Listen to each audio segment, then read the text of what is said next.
Okay, so welcome to the second panel of our workshop. I'm very pleased to introduce three more excellent speakers. The first one will be Isidora Grubački, who is our colleague here at the Institute of Contemporary History, and just in the process of finishing up her PhD at the Central European University of the political transformation of feminist movements in interwar Yugoslavia. But now, Isidora, the stage is yours. Thank you so much. And thank you for Tonina and Nessa for inviting me to actually present today. So my contribution to today's discussion will be about the worker, political activist and writer Milka Žicina, and I will particularly focus on Žicina's activism and writing in the 1930s. What I decided to do today is to first simply tell you a story about Milka Žicina, which I consider a very interesting story in itself. And then after that, I will reflect briefly on how I think this case study can be interesting for what we are actually talking about today, gender and intersectionality. I know that my thinking is not about how we can apply the intersectional approach to Žicina's writing, but rather how her writings, read in their own context, can be seen as an example of intersectional thinking in the 1930s Yugoslavia. And just as a side note, that what I present today is actually a developed version of a blog post which I wrote recently on the invitation of the team of ERC project Zara, which is researching women's labor activism in Eastern Europe and transnationally at Central European University in Vienna. And the blog was published in their guest blog series this February. So I will start from Žicina's biography. I mentioned just now that she was a worker, political activist, and a writer, so I will mention these three aspects of her interwar biography. What we know about Milka Žicina comes mostly from conversations which the literary scholar Marko Nedić led with Žicina in the winter of 1973, and these conversations were published as an afterword of the edition of her novel Sve, sve, sve, Everything, Everything, Everything, published posthumously in 2002. I will refer to these conversations and combine them with the sources about her activism, which I found in the interwar period, and her own writing. First of all, Milka Žicina was a working class woman who spent most of her 20s as a working class traveler, seeking for jobs across Europe. She was born in 1902 in a small Slavonian village, and she finished only elementary school. In 1919, she moved to Belgrade and began learning dactylography there, but then soon decided that she would leave Belgrade. As she described it, I felt social suffocating. I regretted endlessly that I did not continue schooling. I felt that the life we led was not what I wanted, and it wasn't. I read whatever I could reach, but that did not help either. Then I went abroad on my own. This is when her many travels began.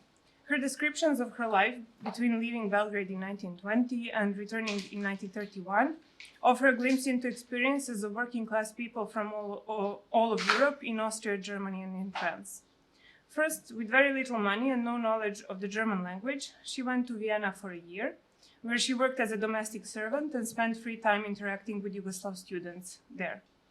Then she went to Hamburg with the intention to get to a boat and leave for the US, but she did not manage to attain this goal, and she then stayed in Hamburg, where she worked for some shorter period in one garden.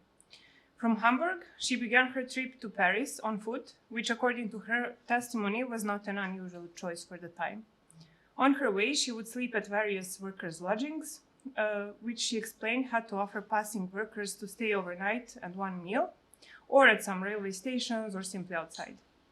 Eventually, she got to Paris in the spring of 1925, where she worked first in a music store, then a candy and chocolate manufactory, and then a shoe manufactory. She went back to Belgrade in 1931, where she found a job as a chambermaid. Secondly, Žicina was a communist political activist. It seems that she began her activism in Paris in the 1920s, where she was actually friends with some Yugoslav communist emigres.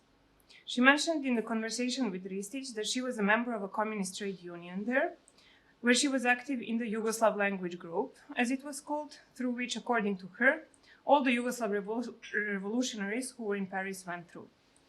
She would go to outskirts of Paris and seek for Yugoslav workers, and then she would agitate for strikes. Big workers' demonstrations were planned for August 2nd, 1929 in Paris, But one day before that, Žicina was together with her husband, also a communist, and many other communists, deported to Belgium, and then Luxembourg, where they stayed until 1931. Upon her return to Belgrade, she got close to the communist activist circles there. It is particularly important to me that she was a member of the left feminist group, Ženski pokret, women's movement, more specifically its youth section. A couple of words about Ženski pokret and its youth section. Ženski pokret is considered the first feminist organization in the country. It was established in 1919 in Belgrade, and its members advocated for women's equal social and political rights in society and social justice. Ženski pokret in Belgrade was connected through many other Ženski pokret organizations in the country through a nationwide organization, Aliansa ženskih pokreta, Women's Movements Alliance. So I'm mentioning this only so that you know that it's not only a Belgrade story, but I'm here focusing on the case of Belgrade.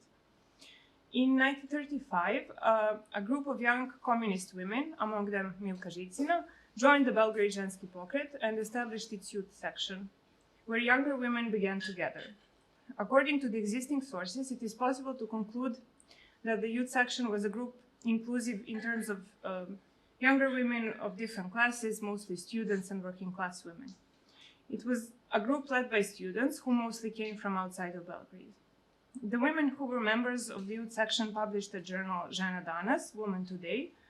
This was an anti-fascist magazine for democracy and peace, which pursued a left feminist political agenda with a profile attracting the youth, published between 1936 and 1940. Milka Žicina regularly published her short stories in this journal. Finally, I come to the third aspect of her biography, and that is that she was a writer. She became a writer in the 1930s upon her return to Belgrade, and she wrote socially engaged literature. She wrote 2 novels and many short stories in the interwar period. Her first novel, Kajin put, Kaja's Path, was published by renowned Nolit publishing house, side by side with the works of authors such as Maxim Gorki, Erich Maria Remarque, Agnes Medley, and many others. According to some accounts, the novel was among the most widely read novels at the time, and it was translated also to French, German, Czech, and Bulgarian. Kajin put tells a coming-of-age story about Kaja, a young peasant woman born in a poor Yugoslav village to a working mother of many children and an alcoholic, violent father. Her second novel was Devojka za sve, A Maid of All Work, published in 1940. In Devojka za sve, we continue to follow the story of Kaja after she leaves her home village and begins her difficult journey of a domestic servant. The readers follow Kaja's experiences in this work, mostly in Belgrade. In her writing, Žicina drew from her own lived experiences as a domestic servant and from other kinds of work that she did. And her interwar work was to a certain extent, this interwar writing was to a certain extent, although of course not entirely, autobiographical. Literary scholar Stanislava Barać has recently begun to examine Žicina's literary works in the context of what she, building on Sartre's idea of literature of commitment, conceptualized as engaged women's prose. And she argued that Žicina wrote about women's experiences, quote, creating heroines and situations which had previously not existed in Serbian and in Yugoslav prose, thus making women's experiences until then seen as taboo visible. Now, having in mind Žicina's working class background and her trade union and feminist activism, I would like to discuss a bit further her writing in the context of her feminist political thought. Namely, my thinking goes in the direction of whether her writing can help us understand better the feminist political thought dominant in the 1930s and connected to Žena danas journal and the Ženski pokret youth section, and vice versa, whether if we read her novels in this context, we can argue that her novels are actually, in a way, an expression of Žicina's own feminist political thought. So, what is the context of her writing? I read it in the context of the magazine Žena danas, which advocated a program that they called New Feminism. And this new feminist program encompassed women's rights, social justice, and anti-fascism. In the earlier dominant version of feminism, advocated by aforementioned Ženski pokret in the 1920s, women's rights and social justice were also important. But anti-fascism was a new element because of the changed political situation in the country, of course. And like globally, not only in the country. Another big difference was that the earlier feminists believed in the possibility of reform, whereas in the program of New Feminism, the key, although because of the censorship, unstated political concept was revolution. Or to be more specific, the need for a complete change of the social order, which they considered the only way to substantially change women's position in society. This shift from reform to revolution brought another change. Namely, whereas earlier the feminists advocated for women's rights by primarily asking for reforms of the state institutions and aimed to influence the decisions of ministries and state officials, in the 1930s, New Feminism, the main focus were women themselves. Politics was brought to the level of the everyday life, and the new feminist activists discussed more closely women's lived experiences. In order to do that successfully, they had to take into account different categories of women and the difference in women's age, education, social and class position, nationality, gender, as well as their position in the urban-rural divide. And this is where I get to the issue of intersectionality. Namely, intersectionality was, as we know, an analytical term introduced by Kimberly Crenshaw in 1989, whereas the context of the formulation of this concept was legal, as Crenshaw's aim was to bring light to the double discrimination that Black women faced because of their sex and race, primarily in the courtroom. Scholars have increasingly used the concept to illustrate how sex, race, and many other categories intersect and influence marginalization. Of course, although Crenshaw coined the term intersectionality, the meaning behind it was not new, and she referenced many women who had earlier conceptualized the intersection between race and class, among them American Marxist and feminist political activist Angela Davis, for instance.